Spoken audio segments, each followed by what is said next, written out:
cuentos para el paseo. Aquí estamos en el nuevo edificio de la biblioteca y hoy vamos a leer un cuento que se llama Los cuentos de Pura Belpré. Pura Belpré necesita escuchar historias tanto como un árbol de mango necesita la luz del sol o como un coquí necesita hojas verdes. Abuela siempre tiene una historia. Le cuenta a Pura sobre la hermosa Martina. Canta imitando al señor Gallo. Kikiriki, que dice. Y Granza como el señor Pato le cuenta cómo Pérez hizo una reverencia para pedirle a Martina que se casara con él. Pura se reía y se estremece, suspira, se sumerge en los cuentos de abuela. Al crecer, Pura siente nostalgia por la familia que se ha mudado lejos de Puerto Rico y decide abordar un barco. Adiós.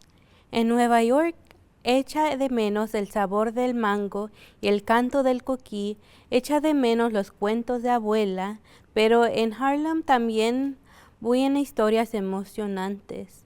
El barrio vibra con pies danzantes y faldas arremolinadas, los tambores retumban y los saxofones lloran. En el silencio de la biblioteca de la calle 135, Pura ve estantes y más estantes de cuentos.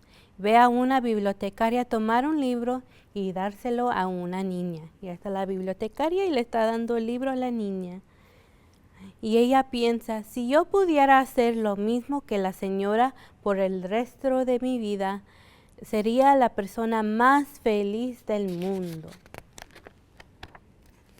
Pura va de compras, hace mandados en el vecindario y a veces se detiene para marcar con sus pies el compás de una trompeta. La bibliotecaria escucha a Pura charlando con hispanohablantes a quienes ella no puede entender. Le ve pasar de un sí a un yes con quienes hablan inglés. ¿Quieres trabajar a la biblioteca?, le pregunta. Sí, dijo Pura. Pura lee los libros de la sección infantil, lee cuentos de Irlanda, de Alemania, de Italia. Pero ¿dónde están los cuentos de Puerto Rico? ¿Dónde están el señor Gallo, el señor Pato, Pérez y Martina? ¿Por qué los cuentos de abuela no están en estos estantes?, pregunta. A Pura le encargan la hora del cuento. Aquí en la biblioteca hay reglas que hasta los narradores tienen que seguir. Encender la vela, abrir el libro, como este libro, y contar el cuento. Ay, Pura sabe contar cuentos. Sisea, susurra, ruge, los niños se inclinan hacia adelante. Se ríen, se estremecen, suspiran. Solo se permite contar los cuentos que aparecen en los libros. Esa es la regla, así que siempre narra cuentos de desconocidos. Pero Pura sabe que no todos los cuentos que vale la pena contar están en los libros. Ella quiere que los niños se rían con las tonterías del señor Gallo y que lloren por el ratoncito Pérez. Ella quiere contar los cuentos de abuela.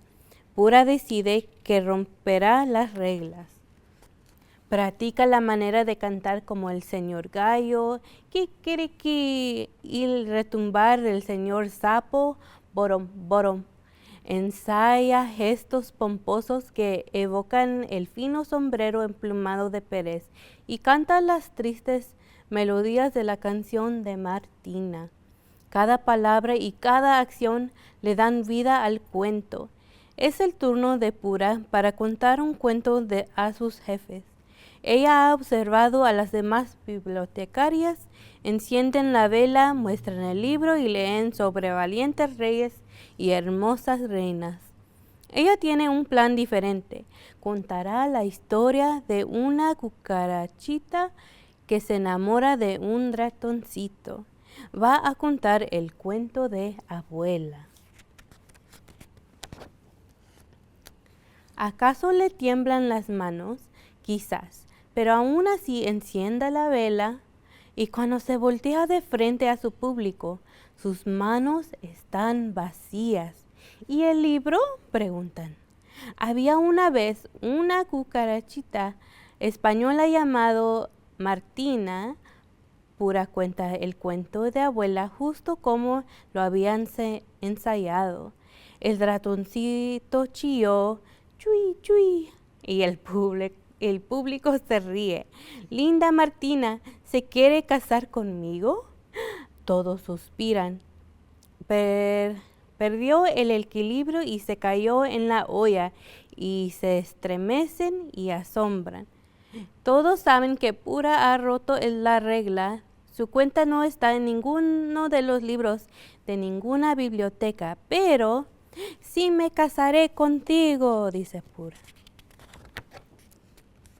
¡Qué buen cuento! Gracias, señora Belpré, le dice sonriendo uno de los jefes. Estoy un poco cansado de reyes y reinas.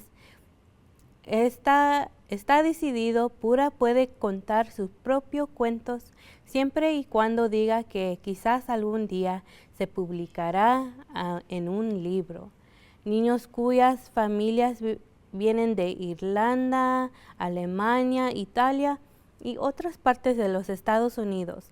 Todos acuden a las bibliotecas donde Pura narra cuentos, se sumergen en las historias de Pura, tan nuevos para ellos. Pero ¿dónde están los niños cuyas familias que ya conocen a Pérez y Martina? ¿Dónde están los niños de Puerto Rico, de Venezuela, de México? Pura camina por el vecindario y los encuentra, pero no los ve en la biblioteca. Quiere contarles cuentos a esos niños también, así que corre la voz. ¡Cuentos!, dice ella. Me toca a mí, amigos. Más, dicen. Los niños recién llegados a la ciudad que no saben inglés van a la biblioteca. Pura enciende a la vela y cuenta cuentos en español. Algunos están en los libros y otros no. Los niños dicen, ella habla en español, nos contó historias de Puerto Rico. Pura llena las historias, la mente de los niños y llena sus manos de libros. Gracias, le dicen a la salida de la biblioteca. Volverán, esta biblioteca ahora también es de ellos. Pasan los años y Pura sigue contando cuentos, a veces en inglés, a veces en español, y en otras ocasiones se lo cuenta a los niños que se aglomeran en los rincones de la biblioteca, en otras a estudiantes reunidos en enormes auditorios. Ayuda a los niños a representar las historias con marionetas y ellos hacen suyos los cuentos de Pura, aun cuando estos cuentos todavía no están en los libros. Deberían estar en los libros, ella dice. Pura carabotea, tacha y borra y vuelve a empezar. Es difícil escribir a pie de la letra los cuentos de abuela. Pero un día cuando Pura lee lo que ha escrito, siente el sabor del mango y el oye del canto de coquí. Había una vez una cucarachita española que vivía en una casita con un balcón. Se llamaba Martina, era muy bonita, tenía los ojos negros y la tez suave y morena. Ah, por fin está bien. El cuento de abuela, el cuento de Pura, el cuento de los niños se convierte en un libro, porque Pura Belpré siempre supo que muchos cuentos que vale la pena contar no están en los libros. O todavía no. Aquí están todos contando muchos cuentos. Decía, de España un ratoncito soy y en una cueva vivo. A mi papá una vez le pidieron los chaneques en el monte y dicen todos los cuentos ellos. Y ya se acabó este cuento. Gracias por leer conmigo. Hasta luego.